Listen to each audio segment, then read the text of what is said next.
आज हम राजराजेश्वरी श्री राजराजेश्वरी की पूजा करने वाले हैं।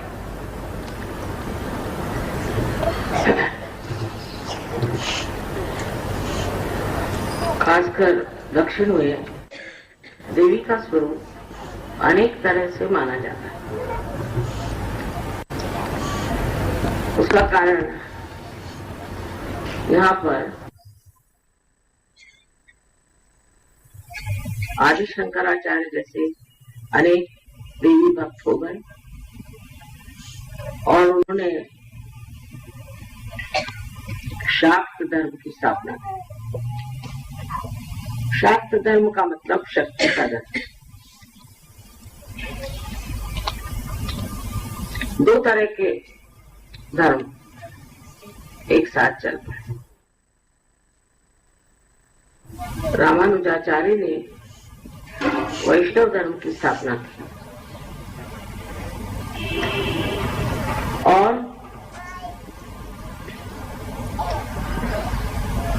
दो तरह के धर्मों पर लोग बढ़ते बढ़ते अलग अलग हो गए। असल में जो वैष्णव है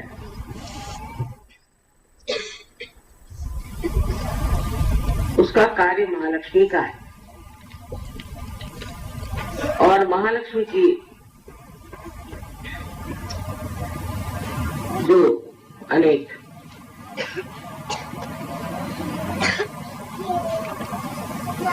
स्वरूप हैं उन स्वरूपों को अपने में आत्मसात करना, जैसे कि धर्म की स्थापना करना और मध्य मार्ग में रहना, न तो लेफ्ट में जाना न राइट में जाना, मध्य मार्ग में रहना, इन्हीं को वैष्णव कहते हैं। फिर इनके आगे चल करके वैष्णव धर्म गुजरात आदि सब देशों में फैल गया।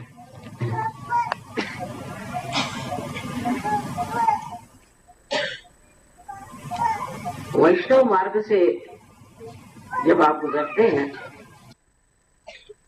कुंडलिनी के द्वारा तो आप अंत में संस्कार में पहुंच गए। लेकिन संस्कार में ब्रह्मरंध्र पर सदाशिव का स्थान है।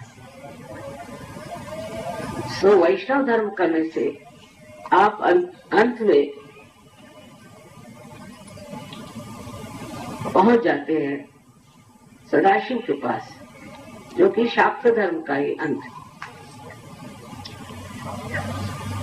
लेकिन ये समझना चाहिए कि कुंडलिनी शक्ति और कुंडलिनी शक्ति मध्य मार्ग से ही गुजरती है। सो दोनों को अलग कैसे कर सकते? शक्ति का भी मार्ग जो है वो मध्य मार्ग है। दोनों एक साथ बंधी हुई चीजों को अलग अलग कर दिया गया। उसकी वजह ये कि कुंडलिनी का उत्थान उन दिनों में होता नहीं था। महाराष्ट्र में कोल्हापुर में महालक्ष्मी का मंदिर जहाँ वो जागृत अवस्था, वहां बैठ कर के लोग गाते हैं उदय उदय अम्बे। अम्बा तो शक्ति है, कुंडलिनी को अम्बा कहते। तो उस महालक्ष्मी मंदिर में बैठ करके वो गाते हैं कि शक्ति तू जागृत। उनको ये नहीं पता कि वो क्यों गाते। तो वैष्णव अपना मार्ग बनाते, रास्ता बनाते, पथ बनाते, और जब वो पथ बन जाता है तब उसमें से कुंडलिनी का जागरण होता है। सहयोग में हम लोग भी यही करते हैं। जब आप लोग मेरी ओर ऐसे हाथ करके बैठते तो आपके सातों चक्र धीरे धीरे ठीक होते हैं, माने आप वैष्णव बनते जा रहे हैं। आप एक्सट्रीम से मध्य में आ जाते हैं, मध्य मार्ग। और आपके चक्र ठीक से बैठने लग जाते हैं। जब चक्र आपके ठीक हो जाते हैं तभी कुंडलिनी जागरूक होती है। इसलिए पहले आप वैष्णव बनते हैं और उसके बाद आप शाक्त बन जाते हैं। इस प्रकार ये दोनों चीजें एक ही हैं। किंतु दक्षिण में देवी के अनेक स्वरूप माने गए और उसमें से राजराजेश्वरी को बहुत ही ज्यादा माना जाता है। अब देखा जाए तो लक्ष्मी जो है वो वैष्णव पद पे, विष्णु के पद पे, विष्णु की पत्नी, और इसलिए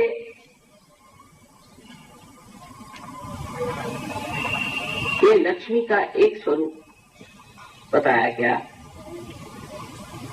जो कि शक्ति का ही स्वरूप है। राजराजेश्वरी का मतलब है कि जब कुंडलिनी नाभि में आ जाती है, अब कुंडलिनी जब नाभि चक्र में आती है जहाँ, उस पे लक्ष्मी का स्वरूप प्राप्त होता है, ऐसा कहें, या लक्ष्मी का परिणाम उस पर आता है, ऐसा कहिए, या जब ये कुंडलिनी नाभि चक्र में आती है तो लक्ष्मी स्वरूपा ये किस प्रकार की होती है। इस पर अनेक तरह के लक्ष्मियों का आरोपण है। गृह लक्ष्मी है, ब्रज लक्ष्मी है, ऐसे अनेक लक्ष्मियां हैं। पर ये लक्ष्मी तभी इन स्वरूपों को प्राप्त करती जब इन पर कुंडलिनी की शक्ति आ जाए। कुंडलिनी के शक्ति के मिलन से ही ये स्वरूप आते। इसलिए राजराजेश्वरी हालांकि कुंडलिनी की शक्ति नाभि पर आने पर जो स्वरूप धारण करती है उसे लोग कुंडलिनी को ही राजराजेश्वरी मानते हैं। या कहा जाए कि आदि शक्ति का स्वरूप नाभि चक्र में जो होता है उसे राजराजेश्वरी कहते हैं। अब जिस इंसान के नाभि चक्र में राजराजेश्वरी स्थापन हो गई,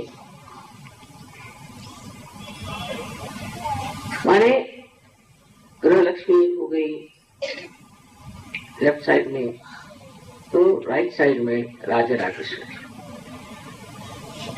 राजलक्ष्मी की अंतिम स्थिति जो है वो राजराजेश्वरी की। अब ये राजराजेश्वरी की अंतिम स्थिति में एक सहयोगी को कैसे होना चाहिए। इसमें लक्ष्मी का तो आशीर्वाद आना ही हुआ। जब ऐसे मनुष्य पर कुंडलिनी जागरण के बाद लक्ष्मी का आशीर्वाद आ गया और आना ही है, सब जितने भी सहयोगी हैं सब पर लक्ष्मी का आशीर्वाद आता। और कभी कभी ये लक्ष्मी काफी बढ़ सकती है अनपेक्षित, और नहीं भी बढ़ने पर उसकी तबीयत,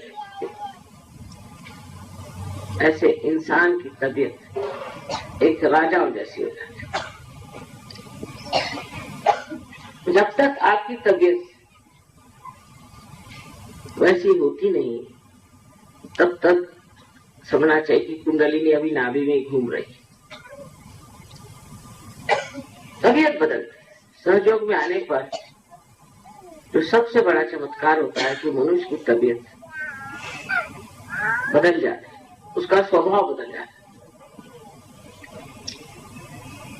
जो आदमी लक्ष्मी से भरा है, जिसके अंदर लक्ष्मी दिखाई नहीं देती, माने ये कि बहुत से रईस लोग भी होते हैं लेकिन वो कंजूस होते हैं, तो उनको कोई लक्ष्मीपति नहीं कर सकता, उनमें लक्ष्मी का कोई स्वरूप ही दिखाई नहीं देता। भिखारी जैसे रहते हैं, हर समय पैसे के लिए रोते हैं, किसी के लिए 2 पैसा निकालना उनके लिए मुश्किल। ऐसे जो कंजूस लोग होते हैं उनको कहना चाहिए कि उनके अंदर अभी कुंडलिनी का जागरण ही नहीं, कंजूसी के मारे मरे जाते हैं। इतने कंजूस होते हैं, इतने पैसे के बारे में सोचते हैं कि उनका लिवर भी खराब हो सकता है, उनकी शक्ल बिल्कुल भिखारियों जैसी लगी। तो लक्ष्मी को प्राप्त करना ही कार्य नहीं है कुंडलिनी का।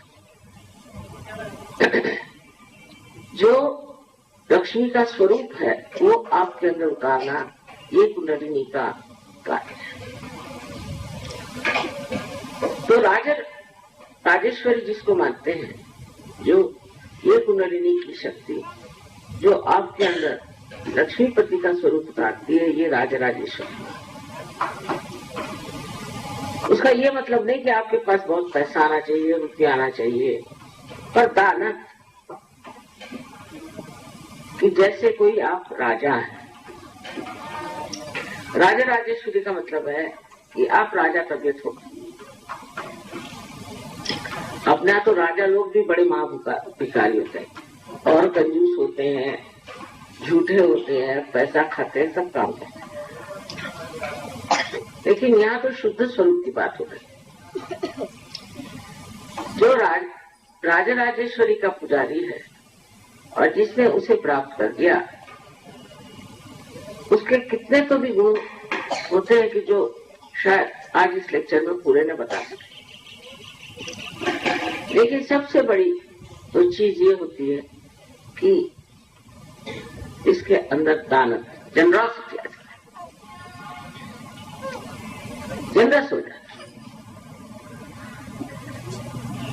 क्योंकि वो जानता है कि मैं राजराजेश्वरी की शक्ति से प्लावित हूँ, मुझे कभी भी पैसे की या किसी चीज की दरकारी नहीं रहने वाली, तो क्यों न मजा उठा ले, क्यों न लोगों को चीज देने से अपनी तबीयत खुश है।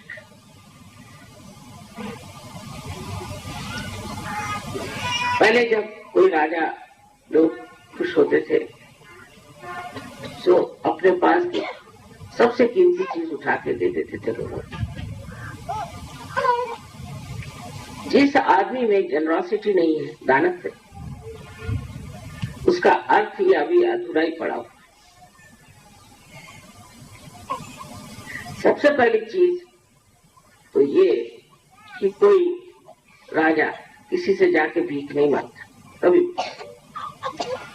वो गरीब हो जाए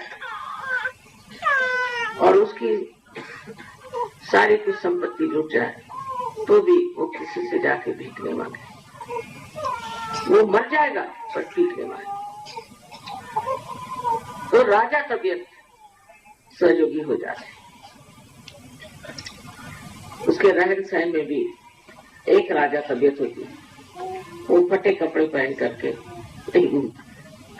जैसे कि हरे रामा वाले लोग श्री राम का नाम लेते, श्री कृष्ण का नाम लेते, और कृष्ण स्वयं कुबेर और उनकी प्रजा बन करके और भिखारी जैसे घूमते। किसी भी तरह से इनको तो कृष्ण का तत्व ही पता है, लेकिन सहयोगियों को पता होना चाहिए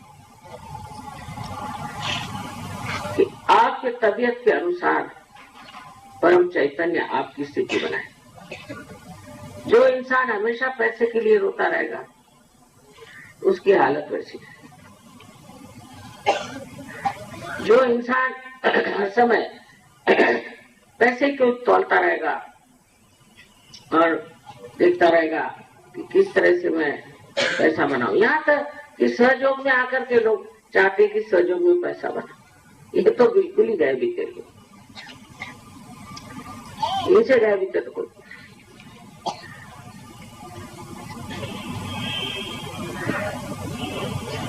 एक बार अकबर बादशाह ने बीरबल से पूछा कि सबसे गए बीते लोग कौन है। तो उन्होंने कहा जो भगवान के मंदिर में आकर के लोगों से भीख मांगते, तो भगवान बैठे हुए तो लोगों से भी क्या को मांगते। इसी प्रकार सहयोग में भी ऐसे लोग बहुत ही कम है, पर है जो सोचते हैं कि सहयोग में आकर के हम किसी बात से पैसा बनाते। हमें किसी ने बताया कि गणपतिपुरे में सहयोगी कुछ सामान लेके आए थे, उसे बेच रहे थे। एक साल जरूर आए जो कि हमसे पूछ के लाए और उन्होंने बेचा, और जो कुछ भी उनको प्रॉफिट हुआ उन्होंने सहयोग को दे दिया। मैं कहती ये भी नहीं करना चाहिए, पर तो भी वो कहते हैं कि हमारी वजह से सहूलियत होती है, लोगों को साड़ियां मिल जाती है ऐसा। पर जो इंसान सहयोग में आकर के और सिर्फ पैसा कमाना चाहता है, वो तो ऐसा है कि उसको सहयोगी कहना ही नहीं चाहिए।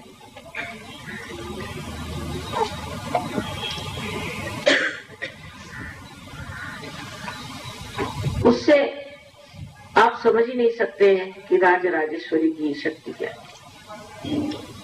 उसकी शक्ति से मनुष्य पैसा हो या नहीं हो, कोई आपके अंदर डर नहीं रह जाता, कोई अभाव की भावना नहीं रह जाती कि मेरे अंदर ये अभाव है। उसको संपूर्ण ऐसा लगता है कि पूरे पूर्व में बैठा हूं, मुझे क्या करना है, मुझे क्या जरूरत है, मैं क्यों डरूं, मैं जहां रहूंगा वही मेरे लिए समृद्धि है, वही मैं सब कुछ चीज प्राप्त कर सकता हूं।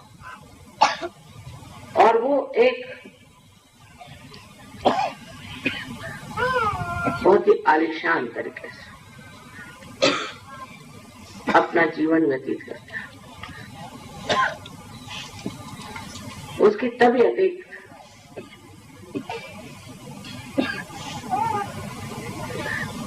बहुत ही भव्य महान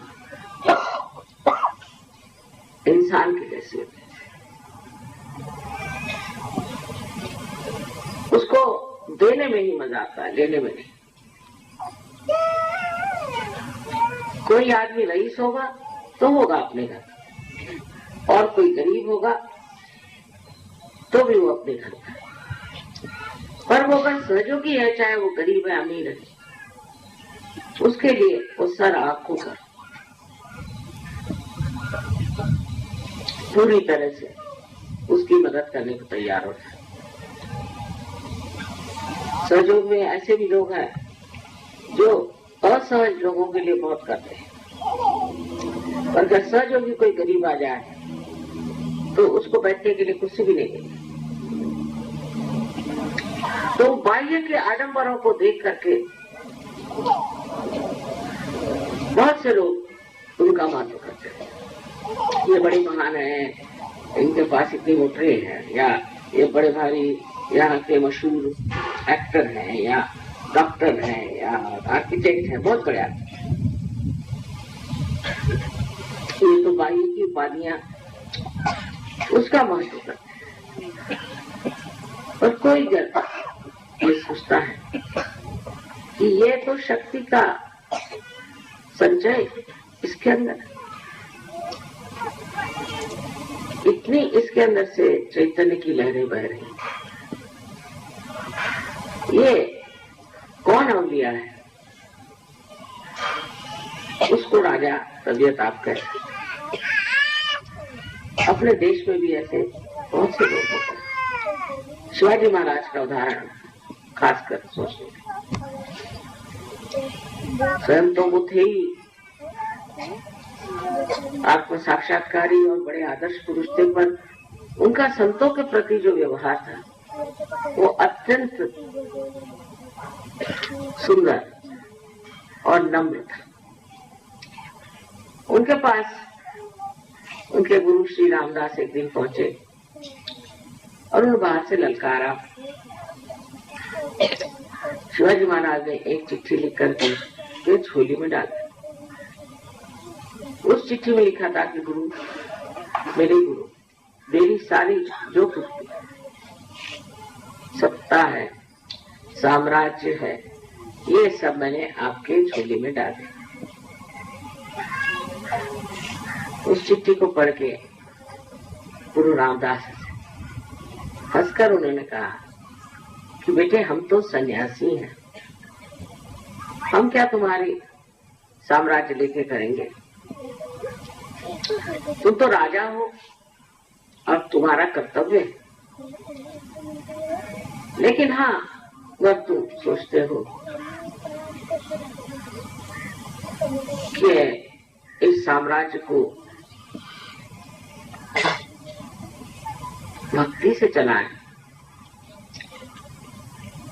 तो इसका झंडा जो है, जो हम छाती पहनते हैं, उस रंग का त्रिकोणी झंडा बना, उस झंडे से ये लोग जान जाएंगे कि तुम भी एक संन्यास्त भाव से राज कर रहे हो। उसके प्रति कोई खिंचाव लगाओ तुमको नहीं, तुम हो राजा, लेकिन उसको तुम जानते नहीं कि तुम राजा। जो लोग अपने ही को मैं राजा हूं, पागल जैसे कहते फिरते हैं मैं फलाना हूं, वो होते नहीं, और जो होते हैं वो कभी कहते भी नहीं। ऐसे बहुत से लोग आपको दिखाई देंगे। एक बार हम लंदन में सफर कर रहे थे, हमारे साथ एक साथ बुजुर्ग बैठे हुए थे, बातें करने लग गए। वहां ना ज्यादातर औरतों से कोई लोग बात नहीं करते, आपस में ऐसे बात नहीं करते,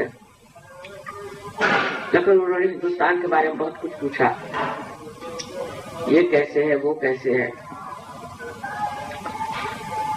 तो मैंने कहा आप क्या हिंदुस्तान में? हाँ, मैं था हिंदुस्तान में, इतने साल था, ऐसी बात है। और कुछ नहीं बताया तो कौन थे क्या थे। उसके बाद उतर के चले गए, हम भी उतर के चले गए।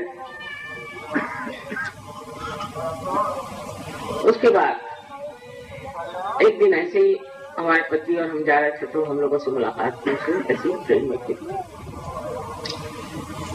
तो उन्होंने कहा कि हमारे घर आइए, आप लोग बातें करेंगे हिंदुस्तान के बारे में। ये तो जाके देखा, बड़ा भारी आलीशान उनका मकान, बहुत से रह रहे हैं शान। पता हुआ कि वो अपने यहाँ वाइसरॉय थे, लेकिन उन जबान से कहे नहीं, और न पता ही हुआ कि अपने यहाँ वाइसरॉय, अपने यहाँ के वाइसरॉय को कोई मिल भी सकता था पहले जमाने में। और इतनी नम्रता से उन्होंने हमसे बात की, आपको कोई चीज की तकलीफ हो तो बताइएगा। और यह एक मैं स्त्री, मैं सोचा मुझे इतना ही क्यों महत्व दे रहे हैं, तो परेशानी तो नहीं हो रही, यहाँ के लोग जरा खड़ हैं, ये वो सब बातें हिंदुस्तान के जैसे नहीं है, धार्मिक नहीं, सारी बातें करने के बाद भी उन्होंने ये नहीं बताया तो यहाँ वाइसरॉय रह चुका। और इतनी उनको श्रद्धा है हिंदुस्तानियों के बारे में, इतने प्रेम से उनकी बातें बता रहे हैं। अपने यहाँ तो अगर कोई मिनिस्टर का पीए हो जाए तो ही उसकी खोपड़ी खराब हो। स्टोरी है उनके बारे में कि कोई लोग मिनिस्टर से मिलने गए, एक साथ बहुत कूद रहे थे, अभी आप क्यों सबसे बिगड़ रहे हो? कल आपको पता नहीं मैं पीए हूँ, मैंने पी कर आया हूँ। तो इस तरह लोगों के दिमाग में थोड़ा सा भी कुछ मिलने पर खोपड़ी खराब है। और ये लक्षण राजाओं का नहीं। राजाओं की पहली चीज है कि अत्यंत नम्रता। अक्खड़पना आता है, इसलिए अक्खड़पना आता है मनुष्य में कि वह सोचता है तो मैं इतना पैसा वाला हूँ, मैं सबको डांट सकता हूँ, झाड़ सकता हूँ। और अगर वो कुछ पढ़ा लिखा हो, कोई बड़ी नौकरी में हो, कुछ हो, बड़े बाप का बेटा हो, और उसको अक्खड़ चलता है, उसे तो आप बात ही नहीं कर सकते। अरे यहाँ तक कि मैंने देखा है कि सर्वसाधारण लोग भी, जैसे हमारे पति के ऑफिस में टेलीफोन, और बात करें तो कितनी बदतमीजी से बात करते थे। फिर पूछा कि कौन, मैंने कहा मैं ये हूँ। तो उसके बाद उनकी हालत ही खराब हो जाती। तो पहले आप अकड़पना से बात क्यों करते? वो कहा अच्छा साहब से मत बताना, माफ कर देना। और मैंने कहा मुझको क्या मैं क्यों बताने जा रही हूँ, पर तुमने ऐसी पहले बात क्यों? अरे जलत गरी छलत। जो परिपूर्ण है इंसान वो अत्यंत नम्र होता है, सादगी होती है उसकी।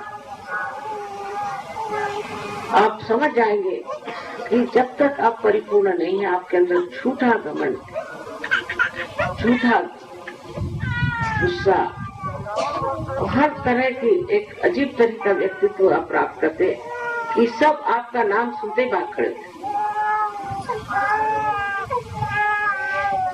एक तो भिखारी जैसे होते जो रात दिन आते ही पता हो जाता कि आए कुछ मांगने, कुछ रोने, मेरा फलाना हो गया, मेरे बाप को ऐसा हो गया, मेरे माँ को ऐसे हो गया, कुछ आया, मेरे पास पैसे नहीं है, मेरे को ये चाहिए, एक भिखारी जैसे। और दूसरे आते हैं वो चिल्लाते हुए। तो पहले वैष्णव बनना हो, मध्य में आए बगैर आप राजा राजेश्वरी की शक्ति को प्राप्त नहीं कर सकते। आपके अंदर वो चल ही नहीं सकते। जैसे कि प्लास्टिक के पेड़ को पानी डालने से फायदा क्या? इसी तरह इन लोगों में एक तरह का आडंबर, एक झूठा तमाशा।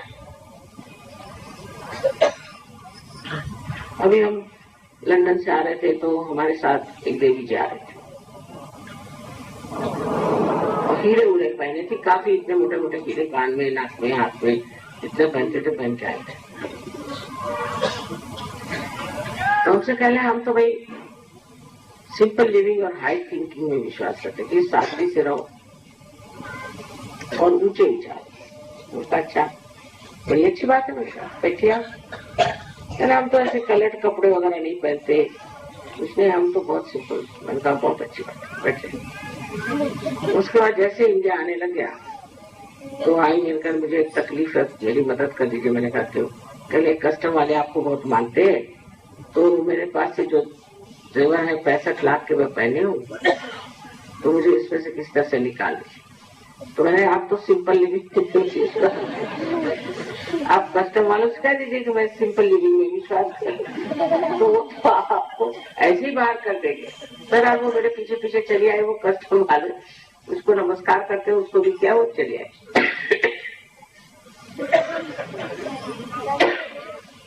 दूसरी चीज, पुरुष में लालच एक बड़ी गंदी चीज है, अनहोनी चीज है, जो कि लालच। बहुत ही जो गरीबी के लोग हैं वो दूसरों की चीजों की लालच करते हैं। किसी के घर गए, वहां कोई चीज दिखाई दी, आते ही साथ चलो भाई क्या है चीज, ऐसी चीज है, वो चीज आ गई, फिर दूसरी चीज या फिर तीसरी चीज, उसका कोई अंत ही नहीं। और लालच ही लालच होती रहती। इस लालच की मात क्या है?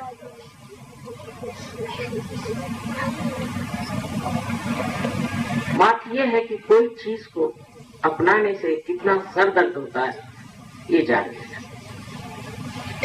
जैसे आप समझ लीजिए कि यहाँ पर कोई अच्छा सा कारपेट बिछा है और मुझे लालच हो गई कि ये कारपेट में ले लूं, तो चोरी भी कर सकती हूँ, नहीं चोरी, तो दिमाग में वही घूमता रहेगा कि कारपेट कहाँ से आया, क्या आया, कब आया, और ये वो तो पूजा ये सब एक तरफ है। फिर उस कारपेट को खरीद भी लिया और अगर वो यहाँ बिछ गया तो ये क्या नहीं आ जाए, ये कारपेट खराब हो जाएगा, ऐसा हो जाएगा, वैसा हो जाएगा। इससे बेहतर है अगर ये मैं मान लूं कि भाई ये तो मेरा कारपेट है ही नहीं, किसी का है, भगवान बचाए, हो गया, छूट गई झंझट। ये जब दूसरे की चीज है तो मेरे सर दर्द क्या? इंश्योरेंस कराओ, फलाना कराओ, वहां जाओ, बैंक में जाओ, किसने बताया? मेरा है ही नहीं कुछ, छोड़, तुमको ले जाना ले, बहुत अच्छा, और भी चाहिए तो बहुत कुछ है, सब लेते, बड़ी खुशी की बात है। इससे लालच के जो एक पागलपन सवार हो जाता है, वो पागलपन एकदम खत्म हो जाए।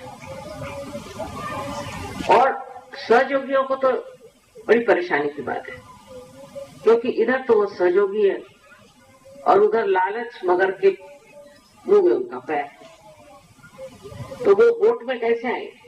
वो तो पैर ही उनका फंसा हुआ है वहां। किसी भी चीज की लालच अगर आ जाए तो सोचना चाहिए कि राजराजेश्वरी हमसे मुख मोड़ के चले। और जो राजराजेश्वरी तबीयत के इंसान होते हैं, उनको तो छोटी भी चीज में मजा आने लग जाता है। उनको कोई चीज की कमी नहीं रहती।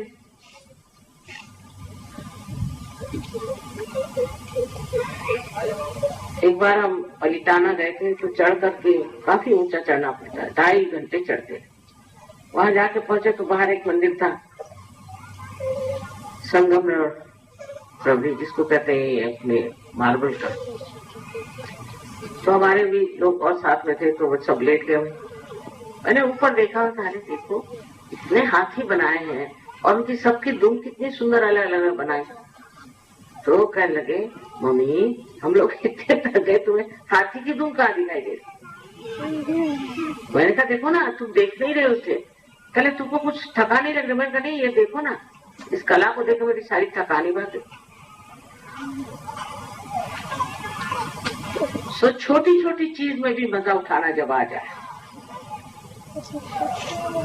और उसका आनंद उठाना, उसका समाधान लेना।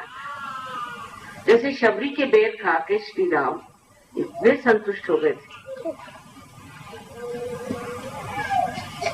उस चीज को जब आप समझने लग जाएंगे, तब कहना है कि आप राजराजेश्वरी के शक्ति से प्लावित है, नविष्ट है। प्रेम से अगर कोई छोटी सी चीज, अब छोटी सी ही कोई चीज दे दे, कोई सुपारी ही दे दे, समझ प्रेम से। और मैं सुपारी खाती नहीं, तो भी जरूर खाऊंगी और खाना चाहिए, क्योंकि उससे दूसरा आदमी खुश हो जाएगा। उसे क्या पता कि मैं सुपारी नहीं खाती। माने ऐसा है कि कोई सी भी चीज, वस्तु, संसार की जो भी है, इसमें जैसे शीशे में आप मर्क्यूरी लगा दें, साधारण सर्वसाधारण शीशा जो कि पारदर्शक है, ट्रांसपेरेंट है, उसमें अगर मर्क्यूरी लगा दें तो शीशा बन जाता है, इसमें आप अपनी शक्ल देख सकते हैं। कोई सी भी वस्तु में आप प्रेम जड़ा, वो वस्तु जो है इतनी सुंदर हो जाती, फिर मन करता है ये किसे दें। जैसे बाजार जाएंगे तो मन करेगा, हाँ ये उनके लिए ठीक है, ये उनके लिए ठीक है। अपने लिए क्या ठीक है, ये विचार ही नहीं आना चाहिए। इसका अगर विचार छूट जाए कि मुझे क्या चाहिए, मैं क्या पसंद करती हूँ, हो गया। इसका मतलब ये है कि अभी वो सर्वव्यापी शक्ति आपके अंदर आई नहीं। अगर सर्वव्यापी शक्ति अगर आपके अंदर आ जाएगी तो आप बहुत सूखने हो जाएंगे और जान लेंगे कि देखो किसे किस चीज की जरूरत है। जैसे आपने कहीं गए और आपने देखा कि बहुत सुंदर सा दीप, हाँ उनके घर में रही थी तो वहां उनके पास एक दीप नहीं था, वो ले लेना चाहिए। सबकी जरूरतें समझ में आने लग जाती जब अपनी जरूरतें कुछ नहीं रह जाती। सबकी तकलीफें याद में आ जाती। कोई है बीमार है, कोई है उसको किसी चीज की जरूरत है कि उसके पास में समझ लीजिए एक टेप रिकॉर्डर नहीं, वो मेरा भाषण सुनना चाहते हैं, सब पता हो जाता है। और जब आप उसे वो चीज दे दें तो कहता है माँ आपको पता कैसे? पता पता नहीं कैसे। इसीलिए प्यार को ज्ञान कहते हैं। ज्ञान ही शुद्ध प्रेम, क्योंकि जब आप किसी के साथ भी शुद्ध प्रेम करते हैं तो आपको उसके प्रति सारा ज्ञान आ जाता है, यह है क्या चीज।